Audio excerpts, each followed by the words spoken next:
Good morning, everyone. Today's new word is tangible. Tangible. Tangible. এর বাংলা অর্থ হচ্ছে স্পর্শযোগ্য, যা ছোঁয়া যায়, বাস্তব। যেমন, it is a tangible object. এটি একটি স্পর্শযোগ্য বস্তু।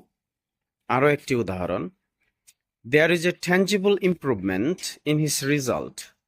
তার ফলাফলে একটি স্পষ্ট উন্নতি দেখা গেছে। আবার ট্যাঞ্জিবল শব্দটির পূর্বে ইন প্রিফিক্স যোগ করে আমরা এর বিপরীত শব্দ করতে পারি। ট্যাঞ্জিবল এর বিপরীত শব্দ হচ্ছে ইনট্যাঞ্জিবল, যার অর্থ হচ্ছে অস্পর্শযোগ্য বা অবাস্তব। এভাবে আমরা ট্যাঞ্জিবল এবং ইনট্যাঞ্জিবল শব্দ দুটি সহজেই শিখতে পারি। ধন্যবাদ।